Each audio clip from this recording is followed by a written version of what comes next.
Alguns sentidos se desligam. É muito comum o sentido se desligar. É muito comum você ter uma hipossensibilidade e uma hipersensibilidade nos sentidos. Se eu estiver focando no que eu estou pensando, no que eu estou sentindo, no que eu estou vendo, muitas vezes eu não vou estar olhando, eu não vou estar ouvindo o resto, porque eu estou completamente focado naquilo.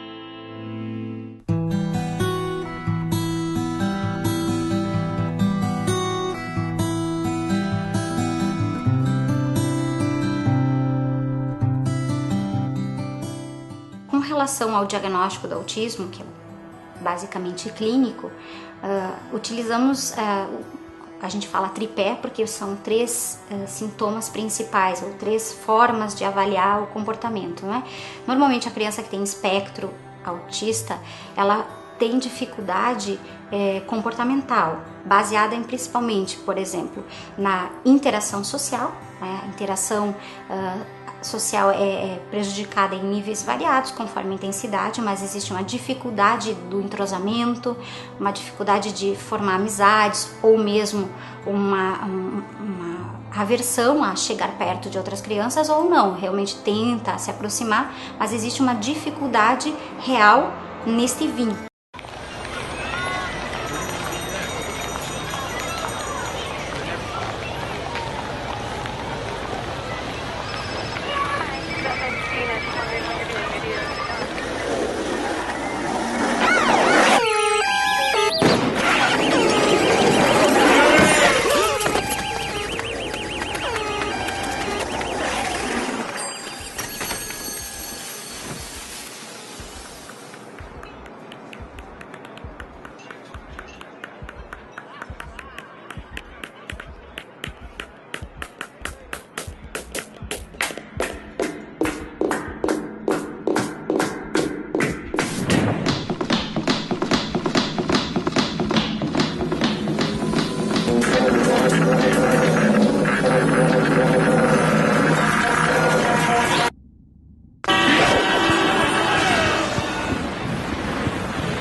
Desde que eu me conheço por gente, eu sempre fui diferente das pessoas. Eu sabia que tinha alguma coisa diferente, mas eu não fazia ideia do que era, exatamente onde estavam as diferenças. E ninguém também fazia ideia do que acontecia comigo. Ninguém consegue dizer exatamente o que tem de diferente, porque não é uma coisa que aparenta fácil. É uma coisa mais interna do que externa. E no caso, descobrir a síndrome fez eu entender toda a minha vida, sabe? Entender tudo que eu sempre vi de diferente, tudo que eu sempre percebi que eu não era como as outras pessoas, né?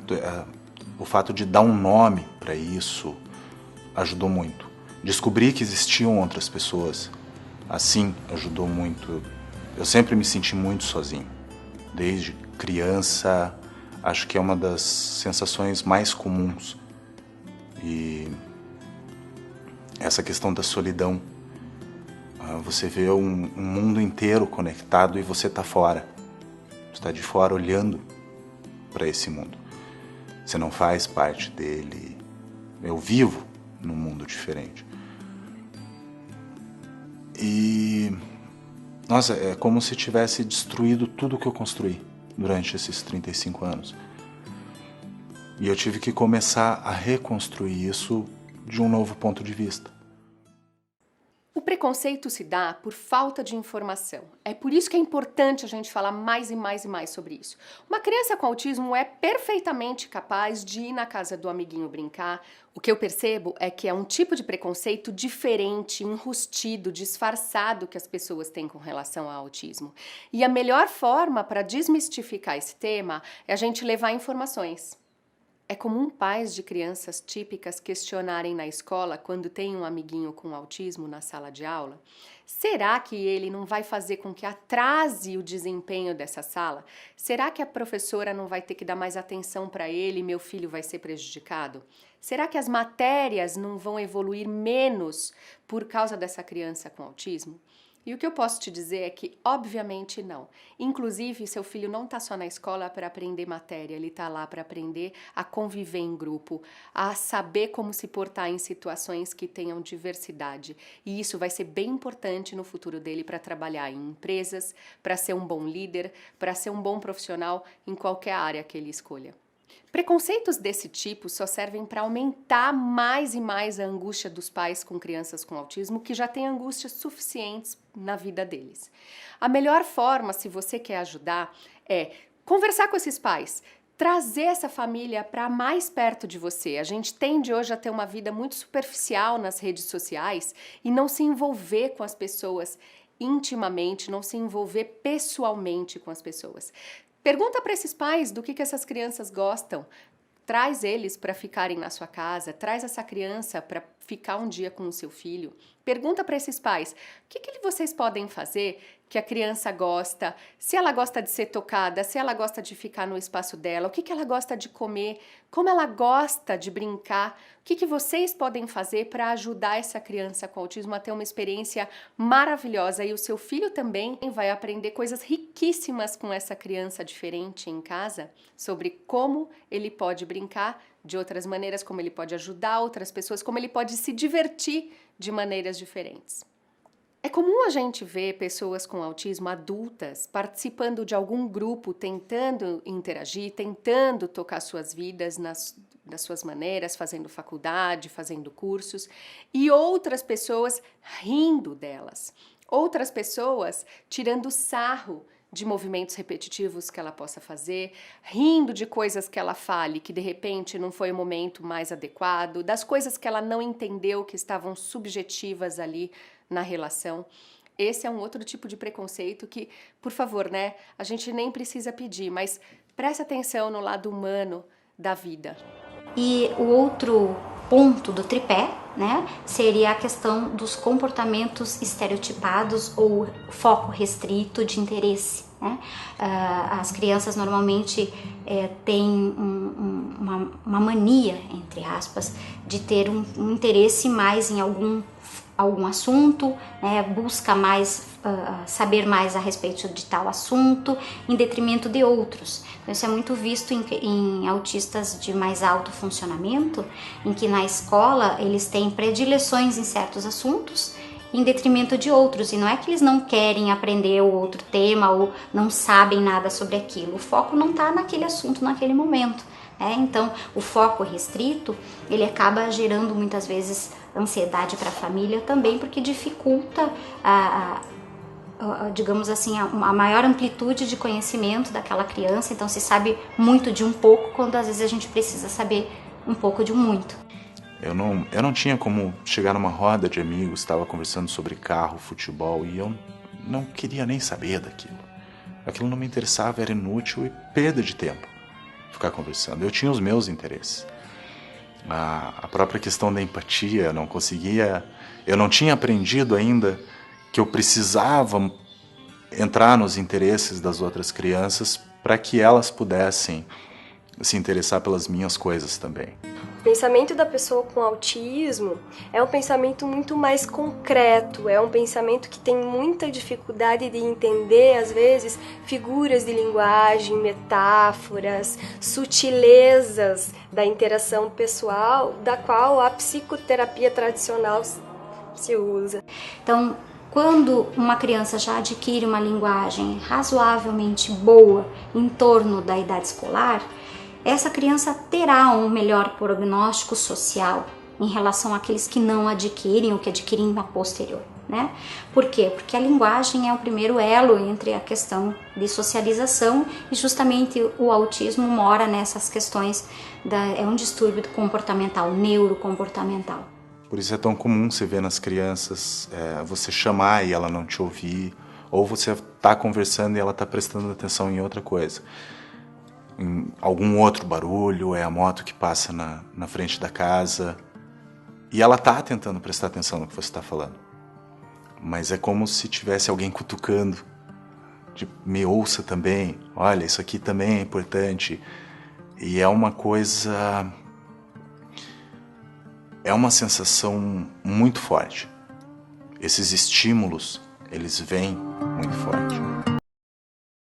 E mesmo essas pessoas, não importa a idade, né? Assim que se é detectado esse padrão que a gente fala que existe a tríade, né?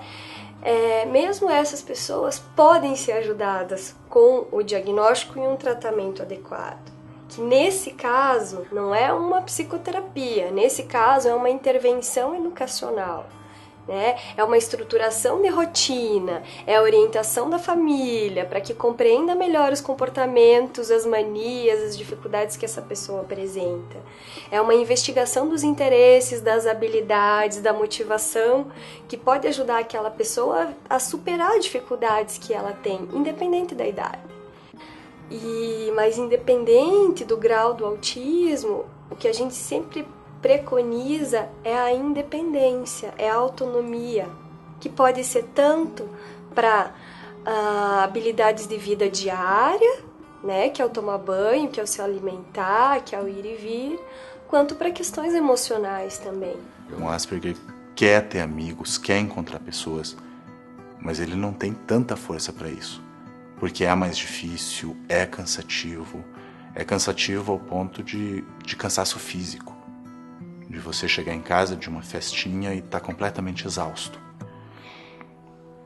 Então, ele não quer ficar sozinho, mas ele precisa recarregar, ele precisa estar num lugar mais confortável. Muitas vezes não é possível continuar naquele lugar. Você está numa festa, você tem que sair porque você não aguenta mais. Aquilo estressa muito.